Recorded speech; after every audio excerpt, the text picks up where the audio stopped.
Mated by the Billionaire Dragon, Alpha Billionaire Dragon Shifter Series, written by Cynthia Mendoza, narrated by Kelly Morgan.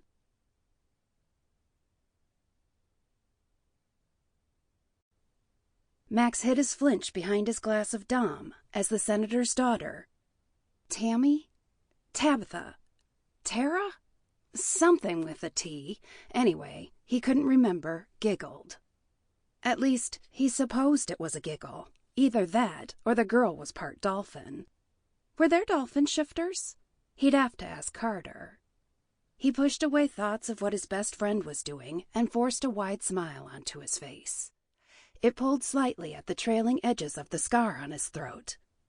It was only just visible, perhaps 2 or 3 inches of the slashes peeking out above the collar of his dress shirt and suit jacket, but Miss Spotford, it was Tara, he remembered suddenly, couldn't stop staring. Wide blue eyes dropped to the thin pale lines again, and her rose-petal pink cheeks blanched. Annoyance bubbled in Max's gut. "Bear attack," he said through his teeth, fake smile still in place. "While hiking." Tara's gaze flew to his face, and her mouth, a perfect tiny Cupid's bow, dropped open. "Goodness!" She breathed the word, swaying slightly as if she was going to faint. Her lashes, mascara black compared to her pale blonde hair, fluttered. Max gripped her elbow with firm fingers, swallowing a grumble. Was this really the kind of woman he was supposed to bring back to the clan? But Quill's plan had been specific, and his word was law. As second, it was Max's job to go among the humans and seek out potential mates for his fellow shifters. And due to their breed's acquisitiveness, only the best would do.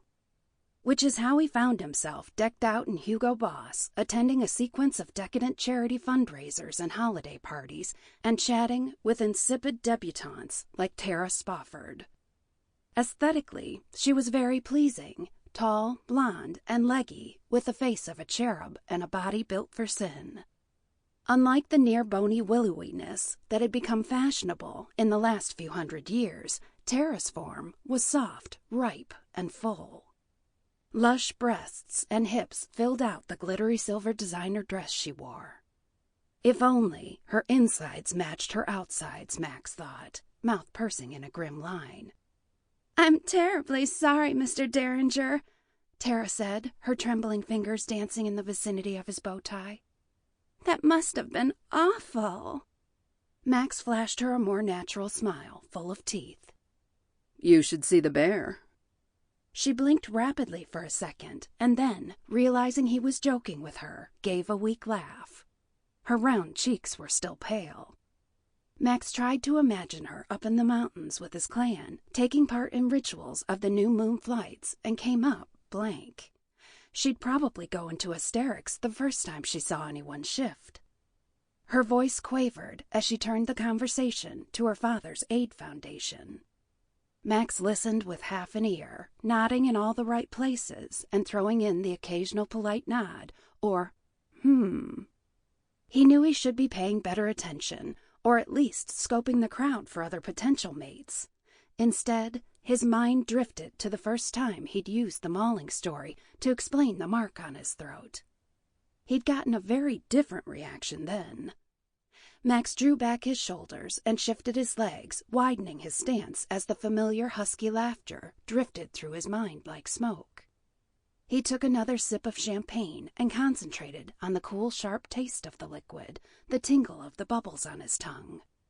Try as hard as he might, however, thoughts of a certain auburn-haired bartender with mischievous brown eyes and a laughing mouth that was a bit too wide for conventional beauty refused to leave his mind. Last ride, the dim little honky-tonk at the base of the mountain in the minuscule town of Stonewall, often served as a stop-off for him and the rest of his wing when they were out doing Quill's bidding. Whether they were fortifying themselves before heading out on yet another ambassador mission to meet with one of the other shifter groups, or unwinding a bit before returning to give their wrecks a rundown, the bar was always welcoming. Rough wood, creaky stools, nothing but pre-1980s country on the juke, greasy food, and no fancy mixed drinks on the menu. Sample complete. Ready to continue?